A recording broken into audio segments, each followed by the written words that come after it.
আমি এখন বহরমপুরে বিষ্ণুপুর কালীবাড়িতে আছি। এটা হচ্ছে বিষ্ণুপুর কালীবাড়ি। আমার খুব ভালো লাগলো, এই জায়গাটা অসাধারণ। আমি দেখাচ্ছি, অর্ধেক বছরের বটগাছ, পুরনো অপূর্ব এক দৃশ্য। আরও এখানে আছে শিব মন্দির, সেটা আমি দেখাতে চলেছি। এই দেখো শিব মন্দির, অপূর্ব শিব, কি অপূর্ব দৃশ্য। আমি আমার সেমন্তী, এবার তুমি একটু কিছু বলতে থাকো, দেখাতে থাকো।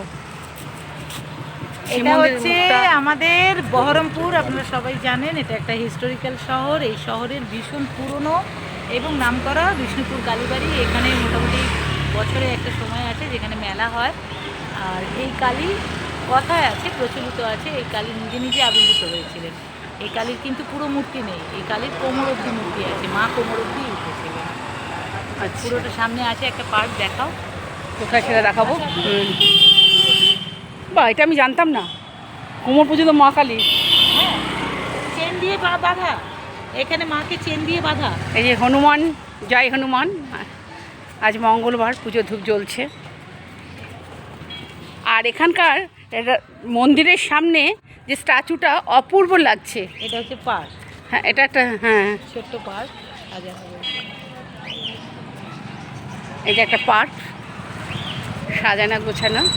বেসিক্যালি বাচ্চাদের জন্য করা, কিন্তু ওই যেহেতু বছরে একবার পৌষ মাসে বিরাট মেলা হয় এখানে, ওই জন্য এই পার্কটা করা রয়েছে। মানুষের তো মেলায় আসলে শৌচ কাজের দরকার হয়, তো এটা বেসিক্যালি ওয়াশরুম। ওখানে লাইন দিয়ে দূরে একটু ক্যামেরাটা দেখালে আপনারা বুঝতে পারবেন। ওই যে দূরে লাইন করে সব ওয়াশরুম করা রয়েছে, হ্যাঁ। এবং তার সঙ্গে সঙ্গে মানুষের বা বাচ্চাদের মনোরঞ্জনের জন্য এই পার্ক।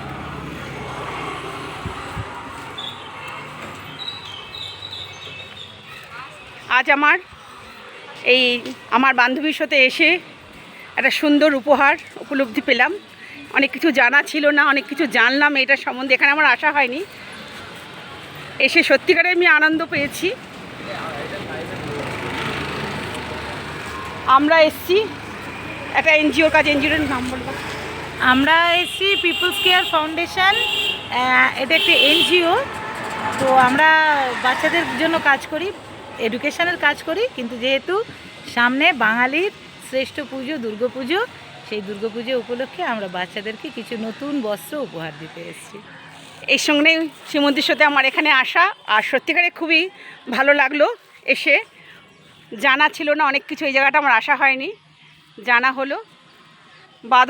গাছে বাদর উঠছে দেখা যাচ্ছে, অপূর্ব। এই সাইডটাও দেখালাম, পুরো চারপাশটা বন্ধুদের দেখালাম। শুভ দুপুরের শুভেচ্ছা, একরাশ ভালোবাসার সহিত।